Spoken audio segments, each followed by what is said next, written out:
ये आकाशवाणी दिल्ली का इंद्रप्रस्थ चैनल है। अंतर्राष्ट्रीय योग दिवस की पूर्व संध्या पर सुनिए परिचर्चा योग का वैज्ञानिक आधार। प्रतिभागी विशेषज्ञ हैं डॉक्टर राकेश यादव, हृदय रोग विशेषज्ञ, अखिल भारतीय आयुर्विज्ञान संस्थान नई दिल्ली, कपिल त्रिपाठी, वरिष्ठ वैज्ञानिक, विज्ञान एवं प्रौद्योगिकी विभाग, भारत सरकार, स्वामी आलोकानंद गगनबाली, योगदा सत्संग सोसाइटी ऑफ इंडिया नोएडा और स्वाति बंसल, ब्रह्मा कुमारी ईश्वरीय विश्वविद्यालय। परिचर्चा का संचालन कर रहे हैं दिलीप झा। नमस्कार। योग से हम सभी परिचित हैं। हमारी परंपराओं से योग आ रहा है और बहुत सारे ग्रंथ भी लिखे गए हैं। कुछ भ्रांतियां भी हैं। योग का अपना वैज्ञानिक आधार है, उसको समझना है ताकि उसका स्वास्थ्य पे और समाज पे किस तरह से एक सकारात्मक प्रभाव पड़े और मनुष्य स्वस्थ रहे। मानव विज्ञान जैसे शरीर रचना विज्ञान, शरीर विज्ञान और मनोविज्ञान में शारीरिक व्यायाम के रूप में आधुनिक योग का वैज्ञानिक आधार है और यह हम भारत सरकार के फ्लैगशिप प्रोग्राम में से भी एक है। और अब अंतर्राष्ट्रीय योग दिवस प्रत्येक वर्ष 21 जून को मनाया जाता है। योग का वैज्ञानिक आधार, इस विषय को लेकर के आज हमारी परिचर्चा का विषय है और इसमें आए हुए सभी आमंत्रित विशेषज्ञों का आकाशवाणी के स्टूडियो में आप सबका स्वागत है। सबसे पहले हम योगदा सत्संग सोसाइटी ऑफ इंडिया, इनका राष्ट्रीय अंतर्राष्ट्रीय स्तर पर नाम है, योग के क्षेत्र में काम कर रहे हैं। आलोकानंद जी, आप हमारे सुनने वालों को बताइए कि योग, एक आधुनिक योग और प्राचीन में योग, ये किस तरह से लोगों को समझना चाहिए। सबसे अच्छा आपने बताया कि आध्यात्मिक योग का वैज्ञानिक आधार, आजकल इसका नवयुवाओं पर, जनजीवन पर क्या प्रभाव पड़ रहा है। और योग जो है प्राचीन काल से इसे जो है योग को कहते हैं कि एक आत्मा का परमात्मा के साथ एक आत्म। और योग सूत्र कहता है कि योगा चित्ता वृत्ति निरोधा, यानी कि चित्त में जो उठने वाली वृत्तियां हैं उनको शांत करना, जो हमारी भावनाएं हैं, जो हमारे विचार हैं, उनको शांत करना आजकल की नवयुवक पीढ़ी में बहुत जरूरी है, उनके मन को शांत करने के लिए। तो इस तरह से इसका जो है आधुनिक युग में बहुत अच्छा प्रभाव है नवयुवक पीढ़ी पर। इसके अलावा जो आजकल की जैसे आदतें हैं उनको बदलने में भी इसका बहुत योगदान है। हम लोग ध्यान करने से अपने मन में परिवर्तन ला सकते हैं, अपने मस्तिष्क में परिवर्तन लाते हैं, इसका भी वैज्ञानिक आधार। तो आधुनिक युग में इसका बहुत महत्वपूर्ण योगदान है योग का। आपने एक बात कही कि चित्त और वृत्ति को नियंत्रित करने में भी योग का महत्व रहा है और ये सभी स्वास्थ्य से जुड़ी हुई चीजें हैं। योग का मानव स्वास्थ्य पर, खास करके हृदय पे, जो कि कहा जाता है दिल है, पूरे शरीर का सबसे महत्वपूर्ण स्थान है, इसका क्या महत्व है पूरे शरीर पे। तो डॉक्टर राकेश यादव जी, स्वास्थ्य के लिए योग का, खास करके आप एक हृदय विशेषज्ञ हैं, इसको लेकर के हमारे सुनने वालों को कुछ बताइए। दिलीप जी, मैं एक हृदय विशेषज्ञ हूं, बट जैसा कहा जाता है हृदय को लोग एक छोटा सा ऑर्गन मानते हैं, बट अब वो हृदय ही नहीं रह गया, उसको हम कार्डियोवैस्कुलर कहते हैं। जिस जिस अंग में ब्लड की धमनियां जाती हैं वो सब हमारे क्षेत्र में आता है। तो ये मान लीजिए शरीर में सिर्फ नाखून और बाल दो ही ऐसे ऑर्गन हैं जिसमें ब्लड नहीं जाता। उनके बेस में तो जाता है, तभी वो उगते हैं, बट उसमें नहीं जाता। बाकी सब हमारे हृदय से संबंधित है। सारी बीमारियां हृदय से संबंधित हैं। और जैसा आपने बहुत अच्छी तरह कहा, योग और हृदय में क्या है, आप एक जो हमारी WHO की हेल्थ की डेफिनेशंस में 3 चीज ली गई है, spiritual, physical and mental wellbeing. और यही योग बोलता है कि आपको सिर्फ एक एक्सरसाइज नहीं करनी है, अपने को स्पिरिचुअली स्ट्रांग करना है, फिजिकली स्ट्रांग करना है और मेंटली स्ट्रांग करना है। तो योग अगर आप करते हैं, और हमेशा मैं कहता हूं कि बहुत बार ऐसा देखा गया योग को लोग बहुत ज्यादा कॉम्प्लिकेट कर देते हैं, ऐसी वर्ड यूज करते हैं कि हम पब्लिक डर जाती है कि भाई हम तो योग कर ही नहीं सकते, ये तो बहुत बड़े साधु महात्मा लोग ही ये योग और ये कर सकते हैं। ऐसा बिल्कुल नहीं है। योग आपको एक अच्छी जीवन शैली सिखाता है और हम लोग का ये मानना है, आप उसको चाहे फिजियोथेरेपी कह दीजिए, चाहे उसको आप साइकोथेरेपी कह दीजिए, वो सब योग में अगर आप एक अच्छा, आपको योग का ज्ञान देने वाला इंसान मिल जाए तो आप अपने को मानसिक रूप से भी अच्छा कर सकते हैं, अपने को शारीरिक रूप से भी कर सकते हैं। और सबसे अच्छी बात है स्पिरिचुअल, वही आत्मा परमात्मा क्या स्पिरिचुअलिटी, इसके बारे में ना हम जानते हैं ना आप जानते हैं, बट हम सब चाहते हैं कि हम एक भगवत को प्राप्त हो, भगवान के क्लोज जाएं। क्योंकि हम उसको जिंदगी का सबसे ज्यादा एक तरह से कहते हैं परफेक्ट इंसान मानते हैं कि भगवान है वो परफेक्ट है, शारीरिक रूप से, मानसिक रूप से, तो हम उसके पास जाना चाहते हैं। हर आदमी की टेंडेंसी होती है।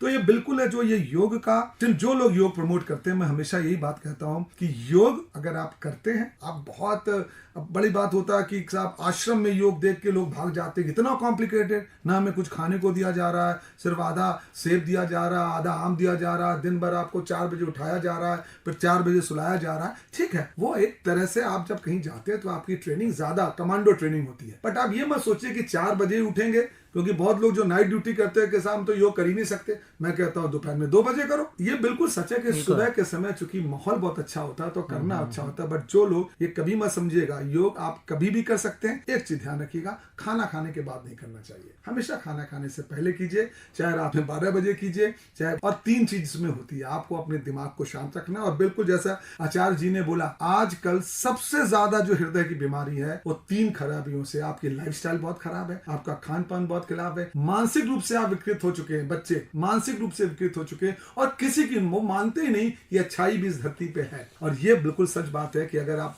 बच्चे से, बचपन में, परिवार में, अपने अगल बगल योग को प्रमोट करेंगे तो आने वाली पीढ़ियों को बहुत रोगों से मुक्त किया जा सके। आपने महत्वपूर्ण बात कही है कि पीढ़ियों को रोग मुक्त करने की कोशिश और स्वस्थ रहने की कोशिश, योग उसमें महत्वपूर्ण भूमिका अदा करता है। आध्यात्म की बात की, आध्यात्म का अपना विज्ञान है, स्पिरिचुअलिटी की बात की है, और स्पिरिचुअलिटी की हम जब बात करते हैं तो ब्रह्म कुमारी ईश्वरीय विश्वविद्यालय का नाम आता है इस क्षेत्र में। स्वाति जी आप बताइए। इस संसार के जो भी ग्रेटेस्ट लोग हुए हैं, संसार को कुछ देने के लिए आए हैं, उन सबकी जो रचना है वो तो माँ के द्वारा ही होती है। और आप देखेंगे आत्मा शब्द में भी माँ आता है, परमात्मा शब्द में भी माँ ही आता है। जितना जितना हम अंतर्मुखी रहकर, आत्म भाव में रहकर अपने कर्मों को करते हैं तो वो सरलता से हमें श्रेष्ठता की ओर आराम आराम से बढ़ाते जाते हैं।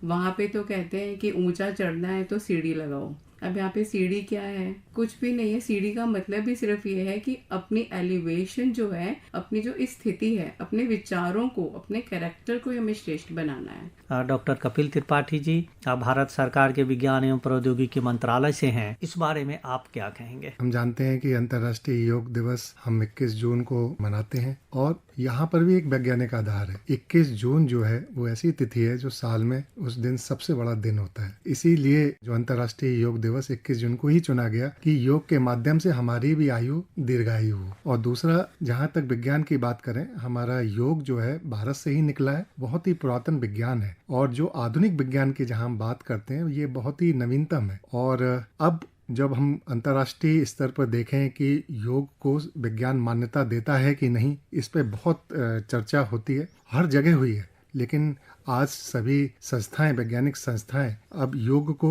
भी विज्ञान ही मानती हैं, और कई सारे जो रिसर्च है, अनुसंधान है जो विश्व स्तर पर चलाए जा रहे हैं, वहाँ भी ये देखा गया है कि चाहे हमारी विभिन्न प्रकार की बीमारियां हों, जैसे अर्थराइटिस है, वहाँ पर योग के अच्छे परिणाम देखने को मिले हैं। और ये जो योग को विज्ञान की मान्यता दिलाने का जो कार्यक्रम था, अगर हम इतिहास उठा के देखें तो 1921 से लगभग 100 वर्ष पहले ये प्रारंभ हुआ था, जब माधवाचार्य, विवेकानंद और केवलानंद महाराज जी ने सबसे पहले योग को आधुनिक विज्ञान की मान्यता दिलाने के लिए ऐसे प्रयोग किए।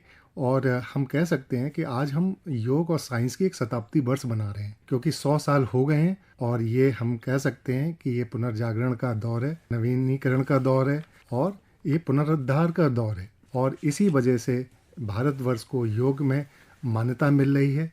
और भारत में भी विज्ञान एवं प्रौद्योगिकी विभाग की ओर से कई सारे कार्यक्रम भी चलाए जा रहे हैं, जिसमें एक Satyam, science and technology for yoga and meditation करके एक प्रोग्राम 2015 में प्रारंभ किया गया था कि योगा और मेडिटेशन के जो मेडिकल क्षेत्र में क्या क्या प्रभाव पड़ रहे हैं। अगर हम इसको देखें तो एक इंटरडिसिप्लिनरी ये सब्जेक्ट है, जिसमें हम न्यूरो साइंस, मेडिसिन, फिजियोलॉजी और साइकोलॉजी, ये सभी सब्जेक्टों को जब तक हम एक साथ अध्ययन नहीं करेंगे, तब तक हम योगा के जो नए परिणाम हैं उनको हम प्रायोगिक तौर पर नहीं प्रदर्शित कर पाएंगे। इसलिए विज्ञान एवं प्रौद्योगिकी विभाग ने विभिन्न संस्थाओं जैसे एम्स, निमहंस और विभिन्न मेडिकल कॉलेज और संस्थाओं के साथ मिलकर बहुत सारे प्रोजेक्ट चलाए हैं। उसमें बहुत अच्छे परिणाम देखने को मिले हैं। इसी तरह DRDO ने भी अपने सैनिकों वैज्ञानिकों के लिए योगा को एक कह सकते हैं एक टूल किट के रूप में भी यूज़ किया है कि विभिन्न जटिल वातावरण में वो योगा का प्रयोग करके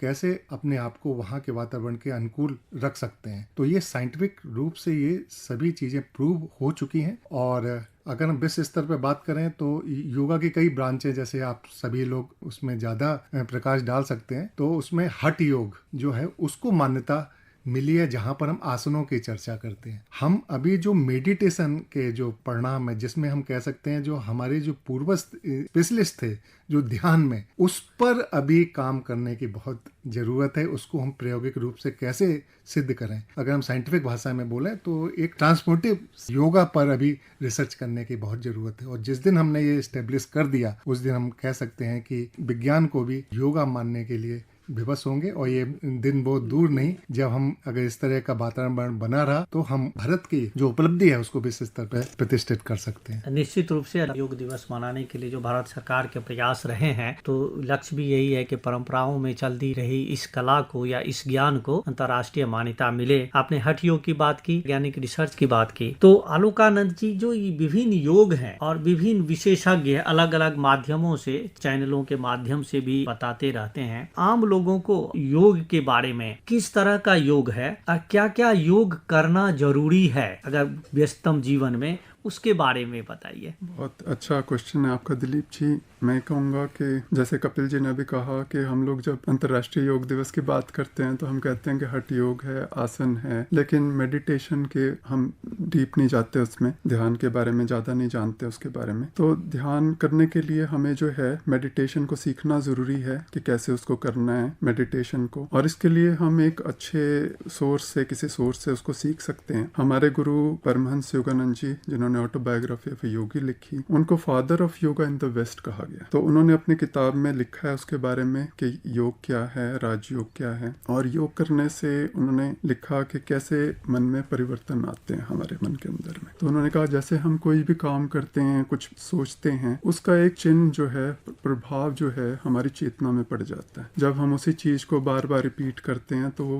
हैबिट बनने लग जाती है। फिर वो हैबिट बन जाए तो उसको बदलना मुश्किल हो जाता है। आजकल की जैसे स्वाति जी बता रही थी कि बच्चों में जैसे हैबिट बन रही है, युवाओं में हैबिट बन रही है मोबाइल फोन्स की, उनके दिन प्रतिदिन की चीज़ों में इफेक्ट डाल रहा है। तो मैं एक छोटा सा आपको एक उदाहरण एक बताना चाहूँगा कि अभी एक महीने पहले ही हमारे योगदा आश्रम नोएडा में एक छोटी सी बच्ची आई, 6ठी या 7वीं क्लास में पढ़ती थी वो। तो उसने कहा मुझे स्वामी जी आपसे अकेले में बात करनी है, अपनी मदर के साथ आई थी। तो उन्होंने कहा कि स्वामी जी मुझे जो है टैबलेट पे इंटरनेट सर्फिंग की हैबिट बन चुकी है, मैं कई घंटों तक इसे करती रहती हूँ। तो फिर मैंने कहा आपको कहाँ से मिलता है टैबलेट? उन्होंने कहा मैं अपनी मदर का यूज़ करती हूँ। मैंने उनकी मदर से भी बात की, और हमारे आश्रम में हम बच्चों का एक कैंप भी करते हैं जो कि 6 या 7 दिन का होता है, जिसमें हम मेडिटेशन सिखाते हैं और गीता चैंटिंग सिखाते हैं। उसकी क्लासेस होती हैं हमारी 6 दिन तक का। इस बार हमारा जो कैंप हुआ है अभी समर ब्रेक में बच्चों के, इसमें करीब 90 से 100 बच्चों ने भाग लिया। और 6 दिन के बाद में जब पेरेंट्स उनको दोबारा मिलने आए आश्रम में, उनको आश्रम में रहना होता है, तो उन्होंने कहा कि स्वामी जी आपने एक बहुत बड़ा चमत्कार कर दिया। मैंने कहा क्या किया? उन्होंने कहा आपने 6 दिन तक बच्चों को मोबाइल और इंटरनेट से दूर रखा। तो इस तरह से जो है हम लोग जब मेडिटेशन करेंगे तो वो जो हमारे अंदर मन में जो चिन्ह बन जाते हैं, हैबिट्स के जो ग्रूव्स बन रहे हैं, उसको वो डिसॉल्व करने में हेल्प करते हैं। ऐसा ये वैज्ञानिक शोध बता रहे हैं आजकल। तो इस तरह से हम लोग अगर मेडिटेशन, जैसे आपने कहा कि इसको हम लोग जो है ध्यान को सीखें, सिर्फ आसना तक सीमित ना रहें, अपनी हैबिट्स को चेंज करें। आपने ध्यान की बात की, और अभी डॉक्टर साहब ने पहले कहा, राकेश जी ने, कि हृदय एक ऐसा अंग है जो सारे अंगों को जीवित रखता है। तो खास करके हृदय को स्वस्थ रखने के लिए और जुड़े हुए जो सभी अंग हैं उनको स्वस्थ करने के लिए योग किस तरह के फायदेमंद होते हैं या हो सकते हैं? देखिए, पब्लिक में एक कंसेप्ट गलत योग के बारे में जा रहा है कि हम 7 दिन एक आश्रम में जाएंगे, सीख के आएंगे, मैं स्वस्थ हो जाऊंगा। बिल्कुल गलत है। योग को जब तक आप अपनी जीवन शैली में नहीं अपनाएंगे, जन्म से मृत्यु तक आपको योग करना है। ये नहीं कि 15 दिन आप आश्रम गए और योग करके आ गए और फिर खुश हो गए मुझे हार्ट अटैक नहीं होगा। ये कंसेप्ट पब्लिक में बहुत गलत जा रहा है। दूसरा जो गलत जा रहा है, पब्लिक ये समझ ही नहीं पाए उससे कौन सा योग करना है। अगर आप देखेंगे हर आदमी एक अपना नया योग इंटरनेट में ले आता है कि आप ये करो तो आप ठीक होगे, दूसरा कहता नहीं ये करो तो आप ठीक होगे, एक कहता प्राणायाम करोगे तो बीपी कम होगा, एक होगा ये आसन करोगे तो बीपी कम होगा। तो मेरा एक आग्रह है सभी लोगों से, जैसे हमारे यहाँ एक होता है ना कि एक सिलेबस बनता है, तो इसका भी प्रमोशन, क्योंकि मैं एक आम पब्लिक की तरह बात कर रहा हूँ, तो मैं योगाचारी नहीं हूँ, बट शायद मैं योग का सबसे बड़ा अनुयायी। मैंने कभी कभी जब योग करता था 1.5 महीने, तो मेरा पेट बिल्कुल अंदर था, अब छूट गया। मुझे रोज लगता कि मैं शुरू करूं, एक ललक है, जैसे नहीं एडिक्शन होता है। मैं रोज सुबह 6 बजे उठता हूं, यार 1 घंटे बस अपने 28 आसन मार लूंगा ना तो मेरी लाइफ ठीक हो जाएगी। बिल्कुल सच बात है। तो दूसरा आग्रह पब्लिक को मैं समझाता हूं, अब ये मत सोचो कि 1-2 आसन मारने से, एक लाइफ स्टाइल है, आपको जो अच्छा लगता करो। और जैसे इन्होंने बिल्कुल सही बात कहा, जो चीज आपको अच्छी लगने लगेगी वही अपनाओगे, और जो अपना लोगे वो आदत बन जाएगी। जैसे मैं अरहर की दाल खाने वाला आदमी, मुझे आप अगर दाल मखानी खिलाओगे तो मैं नहीं खा पाऊंगा, क्योंकि मैंने बचपन से वही खाई है। तो योग के बारे में मैं आम जनता को हमेशा कहता हूं कि ये बात भूल जाइए कि कोई एविडेंस की जरूरत है।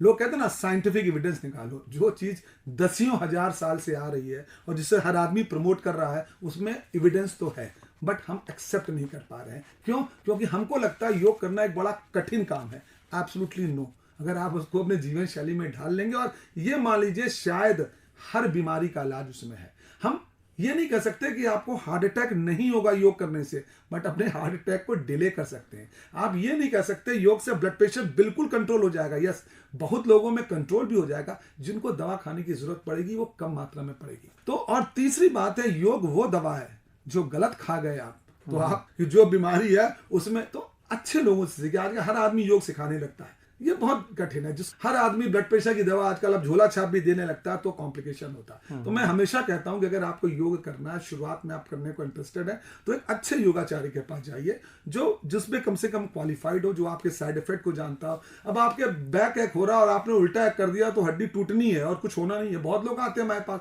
योगा शुरू किया, बेहोश होकर गिर गए। हमने कहा आपने किया है क्यों ये योगा? आपने किससे पूछा? ये सब नेट से देख के किया। तो योगा भी एक साइंस है। मैं हाथ जोड़ के सबसे यही अनुरोध करता हूं कि आप किसी जब शुरुआत करें तो अच्छे योगाचारी के पास जाएं, उनसे अच्छी चीज सीखें और धीरे धीरे करके पूरी जिंदगी करें। 1 हफ्ते, 2 हफ्ते, 3 हफ्ते में कुछ नहीं होने वाला है। डॉक्टर साहब ने बहुत अच्छी बात कही, और जो महत्वपूर्ण बात कही कि हमारे अभी मानक तैयार नहीं है। जो सर के ये थे कि सब लोग अपने अपने तरीके से योगा को प्रमोट कर रहे हैं, ये बिल्कुल है। और इस अंतर्राष्ट्रीय योग दिवस पे हमको ये चीज हाईलाइट करना चाहिए कि हमें एक मानक तैयार करने हैं। जब मैं एक आने से पहले एक देखना चाह रहा था योग का विज्ञान के रूप में वर्ल्ड वाइड क्या क्या हो रहा है, तो एक बहुत बड़ा इंटरेस्टिंग हमको रिसर्च मिला कि जहाँ पर एआई और आर्टिफिशियल इंटेलिजेंस और मशीन लर्निंग से का योग में कैसे इंटरफेस किया जाए, इस पे भी चर्चा शुरू हो गई है। अब जब आर्टिफिशियल इंटेलिजेंस की जब हम बात करेंगे तो हमें एक डेटा सेट चाहिए पड़ेगा और एक मानक बनाने पड़ेंगे। वो जब मानक तैयार होंगे तभी हम उस पर आगे जाएंगे। और हमें बहुत सारी टेक्नोलॉजी डेवलप करनी पड़ेगी कि सेंसर कैसे वो होंगे कि जो हमारी हार्ट बीट को वो चेक कर पाए कि इनकी प्रॉपर हार्ट बीट है कि नहीं। वो सभी पैरामीटर को देख के हमें टेक्नोलॉजी भी डेवलप करनी पड़ेगी। और योग को अलग अलग परिस्थितियों में कैसे किया जाए, क्योंकि जहाँ टेम्परेचर ज़्यादा है, कम है, और उसमें कौन कौन से योगा सुटेबल हैं, कौन सी बीमारियों के लिए कौन से हैं, ये हमें मानक बनाने की बहुत ज़रूरत होगी। तभी हम इस विषय पे काम कर सकते हैं। और सबसे महत्वपूर्ण बात है कि आप बिना इंस्ट्रक्टर के हम मशीन लर्निंग या आर्टिफिशियल इंटेलिजेंस से योगा सीख सकते हैं। ये आज एक चुनौती भरा विषय है विज्ञान के सामने भी। निश्चित और सभी जगह मशीन लर्निंग, आर्टिफिशियल इंटेलिजेंस का जो प्रयोग होने वाला है, तो उसमें हमारे योगा इंस्ट्रक्टर का क्या होगा जब ये सभी टूल्स आ जाएंगे। और इस पर एक विचार करने और मंथन करने की भी ज़रूरत है, जिससे कि ये हम आधुनिक विज्ञान के साथ साथ योगा को भी आगे ले जाएं। तो सर की बात को हाईलाइट करना चाहता हूँ जो उन्होंने उठाई कि मानक हमें बहुत ज़रूरी है, हमें इस पर काम करने की जरूर। नहीं, निश्चित रूप से जैसा कि डॉक्टर साहब ने कहा और आपने भी कहा कि विशेषज्ञता की जरूरत है। विशेषज्ञ के साथ ही उनके ही इंस्ट्रक्शन में काम करना चाहिए। लेकिन एक बात है, जैसे अलग अलग स्थानों के लिए शारीरिक योगा के अलग अलग चीजें हो सकती हैं, लेकिन जो मानसिक योगा है, जिसमें कि ब्रह्म कुमारी ईश्वर विश्वविद्यालय का राजयोग का नाम आता है, आप राजयोग के बारे में थोड़ा बताइए। जी, इसी विषय में मैं बताना चाहती थी। देखिए, हठ योग एक फिजिकल एक्टिविटी है और फिजिकल एक्टिविटी एक व्यक्ति के दूसरे व्यक्ति से भिन्न होती है। अगर एक व्यक्ति एक आसन कर सकता है और दूसरा व्यक्ति भी वही आसन करे, नहीं पॉसिबल है। लेकिन हर एक के पास भगवान की बहुत सुंदर देन आत्मा में मन दिया है। जिसे हम आत्मन कहते हैं। और मन के हारे हार है और मन के जीते जीत है। अब बुजुर्ग व्यक्ति के पास मन तो है ना, वानप्रस्थी है, उसके पास मन तो है ना, तन तो नहीं है। वो हिल नहीं सकता, चल नहीं सकता, एक्सरसाइज नहीं कर सकता, लेकिन वो खुश रह सकता है, अर्थात वो फिर भी स्वस्थ रह सकता है। तो कहने का भाव यही है कि हर एक व्यक्ति सबसे पहले अपने मन को खुद ही टटोले। सबसे बड़ी इंटेलिजेंस हमारे पास भगवान ने खुद दी है, बुद्धि की शक्ति, जिसके पास निर्णय करना, परखना, सब संवेदनाएं है मन में, और बुद्धि में निर्णय करने की, परखने की शक्ति है। तो हम अपनी खुद की इंटेलिजेंस को भी यूज कर सकते हैं बहुत आसानी से, क्योंकि कोई भी साधन जो होता है उसकी एक लिमिटेशन भी है, और उसका मिलना सबके लिए पॉसिबल हो, अफोर्डेबल हो, ये जरूरी नहीं है। लेकिन मन की साधना सबके पास होती है, अपने अपने जीवन के एक्सपीरियंस हैं सबके पास। वो सबसे बड़ा गुरु है जो हमें ड्राइव करता है। जो मेरे अपने हैं वो मेरे सबसे अच्छे मित्र हैं, जो हमें बता रहे हैं कि हम सही हैं कि हम नहीं हैं सही। जैसे अगर डेवलपमेंट हो भी गई साइंस की, तो क्या हर एक व्यक्ति अफोर्ड कर पा रहा है उस डेवलपमेंट को? और जब तक वो डेवलपमेंट अफोर्डेबल होती है फिर नई चीज़ आ जाएगी। तो क्यों नहीं जो परमात्मा ने हमें डेवलप्ड सिस्टम दिया है, जो अपना ही है, जिसमें कोई पैसा नहीं खर्च होता, हम उसी के पास जाएं, और वो है आत्मा। तो क्यों नहीं हम 2 मिनट मेडिटेशन का अनुभव करें कि कैसे मैं जो इस शरीर को चलाता हूँ, इस शरीर का स्वामी बनकर, क्यों ना हम खुद को स्वामी अनुभव करें, न कि साधनों को स्वामी अनुभव करें जो कि मुझे चलाए तो मुझे पता चले। तो हम एकाग्र होकर अपनी भ्रकुटी के बीच में, इसलिए उसे कुटी कहते हैं क्योंकि वह कुटिया है। किसकी कुटिया है? वह स्वयं को अनुभव करने की कुटिया है कि मैं तो स्वयं ही राजा हूँ इन कर्मेंद्रियों का, मैं मालिक हूँ इस शरीर का। तो ये शरीर कौन हुआ? ये मेरा सबसे निकटतम यंत्र है, जिस यंत्र को मैं श्रेष्ठ जीवन के लिए उपयोग करता हूँ। तो मैं कौन हूँ? मैं एक प्रकाश का पुंज आत्मा हूँ। मेरा कौन है? मेरा जिसने मुझे बनाया, जो मुझे प्यार करता है, जिसका प्यार निस्वार्थ है, वही मेरा है। वह कौन? परम आत्मा, परम पिता, बंधु और सखा, वही मेरा है। तो जो मेरा है, तो फिर तेरा कौन? अब जो मेरा है वो तेरा है। जो भी मुझे प्राप्त हुआ वो तेरा, तुझको अर्पण। तो अब मुझे किस बात की चिंता? नहीं, मुझे कोई चिंता नहीं है। अगर केवल तो श्रेष्ठ चिंतन, ये श्रेष्ठ चिंतन, शुभ चिंतन मुझ आत्मा को प्रकाश देता है, इस शरीर को प्रकाशित करता है, इसके अंग अंग को श्रेष्ठ बनाता है, सुरक्षित बनाता है। परमात्मा ने कितनी सुंदर देन दी है, वाह! मैं उनका शुक्रिया अदा करता हूँ। मैं आत्मा इस शरीर पर, स्वयं के मन पर राज्य करने वाला एक श्रेष्ठ ईश्वरीय संतान हूँ।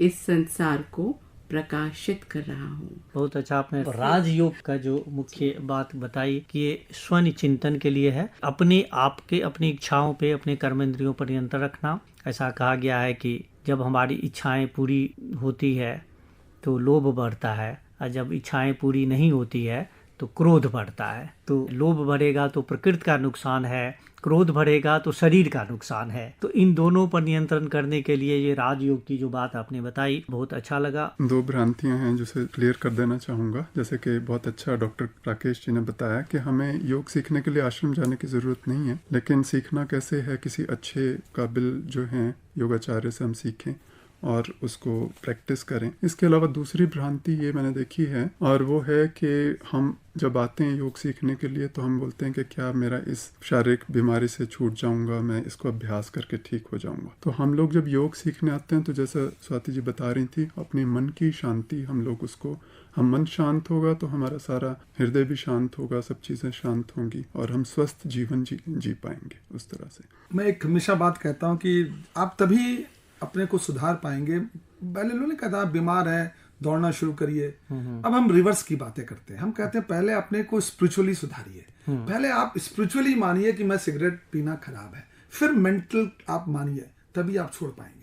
तो अब हम हमेशा लाइफस्टाइल मॉडिफिकेशन में लोगों को कहते हैं फिजिकल, मेंटल एंड स्पिरिचुअल नहीं है, वो है स्पिरिचुअल, मेंटल और तब फिजिकल। तो अब हम हमेशा ये कहते हैं कि आप पहले अपने को स्पिरिचुअली मानिए कि आप योग अच्छी चीज है, मेंटली मानिए योग अच्छी चीज है, तब सीखने जाइए, क्योंकि तब आप सीखेंगे, तब शुरू करेंगे तो जिंदगी भर करेंगे। और सिर्फ आज मुझे ब्लड प्रेशर बढ़ गया, डॉक्टर ने कहा और कल से योग शुरू किया, और फिर जब ब्लड प्रेशर नॉर्मल हो गया तो आपको लगा सब ठीक हो गया और मैं योग छोड़ दूं। तो बस पब्लिक को मैसेज है कि इसको अपनी जीवन शैली में लाइए। हफ्ते में 5 दिन कीजिए, 4 दिन कीजिए, लेकिन जब तक जिंदा है तब तक करिए, तभी इसका लाभ आपको मिलेगा। योग के लिए जैसे साइंस में हम बोलते हैं साइंटिफिक सोशल रिस्पॉन्सिबिलिटी, इसी तरह समाज में हर एक आदमी की भी एक अपनी रिस्पॉन्सिबिलिटी होना चाहिए कि जिनको योगा आता है वो स्वयं सीखें और दूसरे लोगों को भी सिखाएं। और यही वर्ड है योग, मतलब जोड़ना। तो आप इस तरह सोसाइटी से जुड़ के लोगों तक ये मैसेज अधिक से अधिक संख्या में पहुंचा सकते हैं। बहुत अच्छा। मुझे एक तो पूरी चर्चा में एक बात बहुत अच्छी लगी जो है अपीलिंग, कि योग जीवन है। अब जीवन जब तक है तब तक करना है। अगर जीवन चाहिए तो योग युक्त ही जीवन चाहिए, ये समझ लीजिए। आज डॉक्टर ने मना किया, चीनी छोड़ दी, और जहाँ शुगर नॉर्मल है चीनी शुरू कर दी। ऐसे थोड़ी ना होता है। आपको स्वस्थ ही रहना है तो आपको उतना करना ही है कि आपको अपने आप को कंट्रोल करना है। हार्ट की सीमा ठीक हो गई फिर खाना शुरू नहीं, ये करना है, आगे तक करना है। तो मतलब आध, मध्य और अंत। तो कहते हैं ना, अंत भला तो सब भला, तो अंत तक भला होना चाहिए। ये बहुत अच्छा कहा आप लोगों ने, और जो निचोड़ आप लोगों की विशेषज्ञता से आया है कि योग को अपनाना है, लाइफ स्टाइल जीवन शैली में लाना है। भले ही जब समय मिले तब करना है, ये नहीं कि प्रातः काल समय नहीं मिला, संध्या काल नहीं मिला तो नहीं किए। आपको जब भी समय मिले उसके लिए समय दीजिए। दूसरी बात आई कि विशेषज्ञों से सीखिए, क्योंकि योग एक कला भी है, इस कला का अपना विज्ञान है और उसी का प्रभाव शरीर पे और मन पे होता है। और सबसे बड़ी बात आई कि एक मानक तय किए जाने की भी आवश्यकता है। अगर इसको जीवन शैली में एक मान्यता रूप से करना है, जो आम योग है, जो शारीरिक व्यायाम के रूप में योग है, उसे जरूर अपनाना चाहिए और दूसरों को भी प्रेरित करना चाहिए कि वो भी करें। आप सब आकाशवाणी के स्टूडियो में आए और योग और विज्ञान, उसके विभिन्न रूप, खास करके शरीर पे और मन पे, उससे जुड़ी हुई भ्रांतियों की बातें की। इस सब के लिए आप सबका बहुत बहुत धन्यवाद। नमस्कार।